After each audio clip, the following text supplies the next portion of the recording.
Anunciação, presidente da Federação Nacional, a todos os companheiros que compõem essa mesa de trabalho, o meu sempre deputado e amigo, capitão Assunção, que se afastou momentaneamente, mas que se tornou um símbolo de luta em defesa do policial, do servidor público, quando deputado aqui nessa casa e depois nas suas ações no dia a dia no Espírito Santo.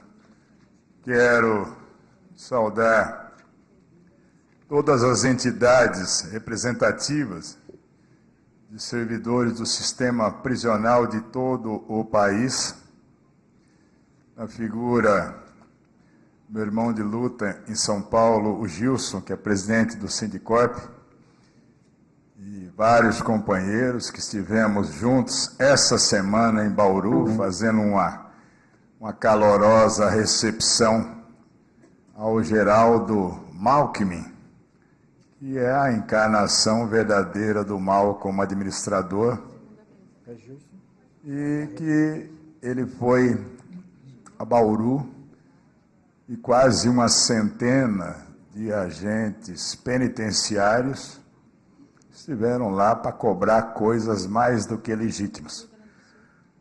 Como todo governante inescrupuloso se esconde no poder, se distanciando até das manifestações, compra mecanismos de mídia para a transmissão de informações desvirtuadas do que é a realidade, como comprou, e hoje eu estou fazendo uma representação formal ao Tribunal de Contas, ao Ministério Público. Vocês de vários estados do Brasil devem ter recebido essa semana a revista Veja com encarte de como Malkmin solucionou a segurança pública e o sistema prisional no estado de São Paulo. Uma farsa, uma mentira, alguns milhões de reais gastos para uma difusão para os demais estados com dinheiro público e sem que tenha efetivamente a verdade para divulgações das ações de governo na segurança pública, no sistema prisional no estado de São Paulo. Eu quero dizer, a Anunciação já disse, eu sou um filho e um produto dessa luta e desse desespero histórico que os nossos funcionários do sistema prisional vêm lutando há décadas, justamente para tentar mostrar o que em qualquer país civilizado é regra. Como eu vou colocar pessoas atuando em nome do Estado em situação de altíssimo risco, em contato com toda espécie de indivíduos que algumas entidades chamam de cidadão. E a gente vai num conceito e diz, cidadão é aquele que exerce cidadania. Quem se colocou à margem da sociedade deixou de ter o comportamento cidadão. E nós temos uma massa de profissionais em todo o país cuidando de mais de 700 mil marginais, pessoas que se colocaram à margem da sociedade, com todos os perfis criminológicos, todos. E num sistema em que o Estado acabou nem sequer cumprindo a lei de execuções penais e transformando os presídios em verdadeiras masmorras e em universidades do crime. E aí aquele que está trabalhando na ponta da linha não é o responsável por isso. É sim a única solução que o Estado tem, como Estado brasileiro. É a única. Governos e mais governos vêm e vão. Aquele que está ali na labuta do dia a dia, eu vi uma matéria essa semana dizendo que o ideal é ter um agente penitenciário para cada 5 presos. E que o estado mais deficitário é o Pernambuco, que tem um funcionário para cada 20 presos, e que São Paulo está bem próximo da média, que tem um funcionário para cada 7 presos. Eu citei isso em Bauru, companheiros nossos, que até alguns estão aqui presentes, e disseram, como é que é, Major? De quem é esse estudo? Quem é o ólogo? Foi antropólogo, psicólogo, sociólogo, tarólogo que identificou isso? E o companheiro disse, hoje à noite eu vou entrar num turno de serviço com mais 7 companheiros para tomarmos conta de 2.500 presos num CDP de Bauru. Então, na hora que o G1, que a UOL está divulgando esses padrões, cada um dos senhores e o que representam, sentem na carne em todos os estados o tamanho da dificuldade. Mas eu tenho que cumprimentá-los. A mobilização que vocês fizeram, pelo óbvio, ter a polícia penal, a legitimidade constitucional, o poder de polícia, para exercer com plenitude a sua atividade no Estado, não foi votado e aprovado no Senado, porque o Senado queria não. Aliás, no Senado você tem um grupo composto de muitos ex-governadores, conservadores e no imaginário. Se no meu período foi tão bom, para que mexer?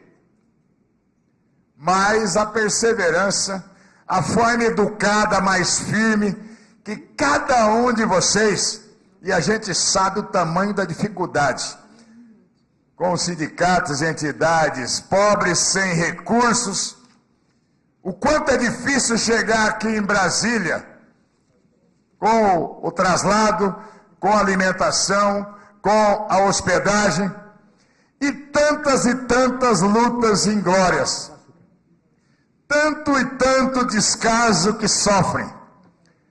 Eu conversava com o Gilson, presidente do sindicato, e falou, Major, uma coisa que vai aborrecendo, entristecendo a gente, é a maioria dos seus companheiros parlamentares que não conseguem nos dar mais que 10 segundos de atenção e saem falando no celular e fazendo de conta que tem coisa mais importante para ver. Mas isso tudo, vocês têm sido perseverantes. Fizeram votar e tiveram uma vitória histórica no Senado. Vocês fizeram. E no momento que veio para essa casa, era para a consolidação dessa vitória. Exatamente porque, como não houve dentro do cronograma atribulado com a luta da Previdência e uma série de coisas, a votação do orçamento, espaço na pauta para votar essa PEC ainda em 2017. Não foi por conta da pressão e da mobilização, não. Até o último dia. E havia uma certeza, dentre as primeiras pautas, a primeira PEC que deverá ser votada, o governo dizia, vai ser a da Previdência, até com data, 19 de fevereiro. E aí a gente, dentro de outra luta, falou, não vai votar dessa forma. Não vão comprar mais 50 deputados. E com essa expressão que eu estou dizendo mesmo, não vão comprar com propina, capim, arame, bufunfa, G10, seja o nome que for, que é a moeda forte, infelizmente, nos órgãos de governo, e principalmente aqui em Brasília. Mas nós sabíamos, vai votar a PEC da Polícia Penal, ou pouco antes ou pouco depois, e a gente na luta dizendo não vai votar essa PEC da Previdência, vai ser a PEC da Polícia Penal, o primeiro projeto de emenda constitucional, votado e, por consequência, promulgado, que ele já passou no Senado. Eis que a própria tragédia e a própria dificuldade, produto da omissão, da corrupção, da falta de compromisso, inclusive de Michel e seus blue caps, houve a necessidade também política de se criar um fato para enterrar a Previdência. Não deu para comprar, nós vamos pautar e vamos perder. E a necessidade preemente de no Rio de Janeiro estarem morrendo, e morrendo cada vez mais inocentes, agentes públicos, cidadão, a velhinha, a criança com a bala perdida. E foi necessário fazer um processo de intervenção. Processo de intervenção que eu tenho dito à imprensa. Intervenção é como a gravidez. Não tem mulher meio grávida. Ou está grávida ou não está grávida. Ou é intervenção ou não é intervenção. Foi feito metade de uma intervenção. Pezão, e aqui tem companheiros do Rio de Janeiro. Você e seu bando continuam com a chave do cofre, a Secretaria da Fazenda, com todas as secretarias, todo mundo que tem que ser pago esse ano, para poder fazer a sua retribuição indireta, já que a lei não permite mais eleitoral, mas as suas contribuições de campanha, e a segurança e o sistema prisional que está essa bucha falida, vão jogar na mão de um general idealista, e deixa, se der certo fomos nós, se der errado foram eles. E assim houve esse decreto de intervenção, a necessidade, o desespero, a morte, a dor, fez com que nós, a maioria dessa casa e do Senado, mesmo com todas essas adversidades, com meia intervenção, votássemos favorável a isso. A Constituição, ela é clara em relação a, durante o período de intervenção, muito embora haja discussões acadêmicas sobre se haveria a possibilidade de discutir, votar e não promulgar, mas já se consolidou, tanto no Senado quanto na Câmara, que não se deve dar prosseguimento a projetos de emenda constitucional. Então, esse evento que todos vocês montaram, que a Anunciação já tinha montado, que seria hoje, é um evento anterior à intervenção. E que era um movimento de muita luta, teríamos muito mais companheiros, uma estrutura maior, um esforço maior, um deslocamento maior. Hoje nós temos lideranças dos estados aqui para a consolidação e a continuidade da discussão e o encaminhamento das demandas. Se nós já esperamos 300 anos, nós vamos lutar mais 300 dias até começar o próximo governo. Mas isso vai ser um processo de amadurecimento, de convencimento. Se Deus quiser, mais da metade dessa Câmara dos Deputados não vai estar aqui em janeiro. Se Deus quiser e houver um mínimo de justiça e o olhar da população, e vocês têm uma parte importantíssima nisso, porque estão em todos os estados brasileiros e na ponta da linha e da tragédia da sociedade. Então serão agentes multiplicadores, criarão e fomentarão ter os seus representantes aqui nessa casa, os seus representantes nas Assembleias Legislativas, vão dizer não a quem não merece ser administrador no estado de São Paulo, não merece representar os seus estados no Senado e principalmente não merece estar na presidência da República. Eu particularmente só peço a todos os estados, olhem o que está acontecendo em São Paulo e evitem o Alckmin. Digo a vocês hoje, da minha satisfação, serei até o final do mandato alguém que vai defender a causa, exatamente porque eu sempre digo, eu só defendo as coisas que eu acredito. Eu tenho ali no fundo ali companheiro do Sindifisco Nacional, que vamos conversar logo após, e eu defendo posições em relação à Receita Federal e às carreiras dos auditores, porque eu acredito, porque se eu não acreditasse, eu não defenderia. como em relação àqueles que trabalham no sistema prisional e que precisam ser olhados diferentemente pela sociedade, com a consolidação da Polícia Penal, com a futura votação, seja qual for, a reforma previdenciária, com a consolidação do reconhecimento da especificidade, do altíssimo risco e insalubridade da atividade, com a necessária aposentadoria especial como Polícia Penal Brasileira. Isso vai acontecer produto dessa luta. Então eu encerro as minhas considerações desejando um ótimo dia de trabalho. Aqueles companheiros nossos em todos os estados que estão nos assistindo nesse momento, tenham a certeza, estamos sendo muito bem representados pelos representantes das nossas entidades sindicais e associativas. Porque muitas vezes, num declínio do sindicalismo brasileiro, começa a se dizer, mas por que apoiar o sindicato? Não adianta nada, e eu vou dar só um testemunho final. Eu sei o que é não ter o sindicato. Eu sei, como militar do Estado, o que é ter uma restrição constitucional da proibição de sindicalização. Que basta dizer, sentido, nós temos que ficar todos calados, imóveis, e aí o governo nos dá a pancada que quer, do jeito que quer. No momento que você tem o sindicato, com todas as dificuldades, mas se cria, se evolui, se pressiona.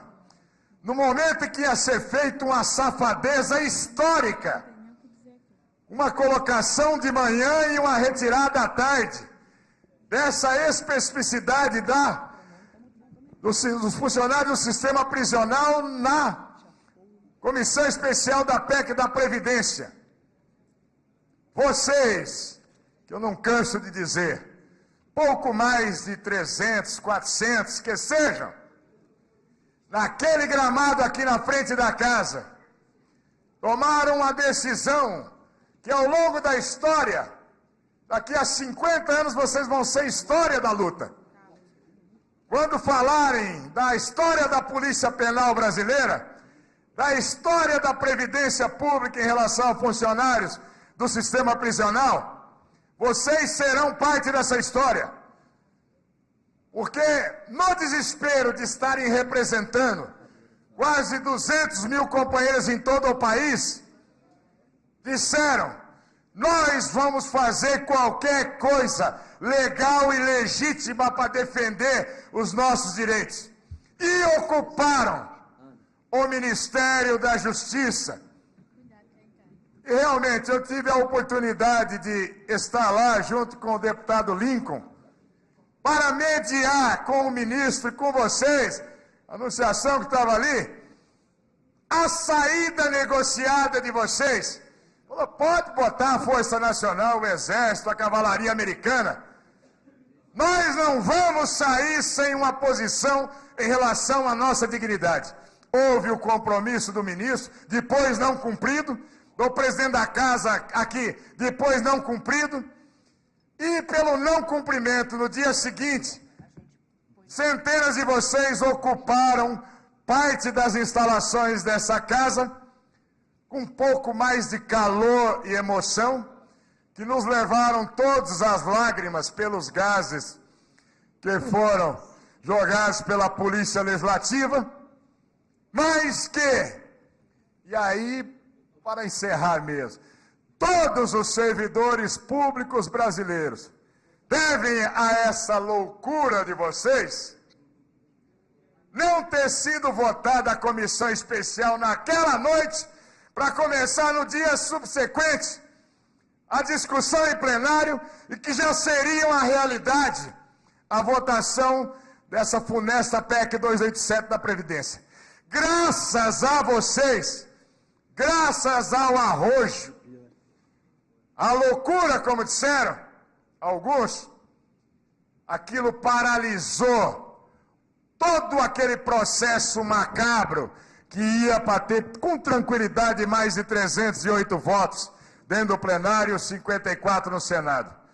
Então eu venho aqui, como servidor militar, como servidor público, também tem que ser agradecimento a todos vocês. Naquele momento vocês não sabiam que estavam fazendo isso pelos serviços públicos, pelo país, pela dignidade, pela previdência justa. E agora, mais do que nunca, todos nós temos mais do que obrigação de lutar e perseverar. Primeira pauta que deve ser votada, primeira emenda constitucional promulgada, a partir de janeiro, com um novo governo, a partir do 1º de fevereiro, com a nova Câmara Federal, é exatamente a PEC da Polícia Penal. Um bom dia de trabalho, que Deus os proteja muito.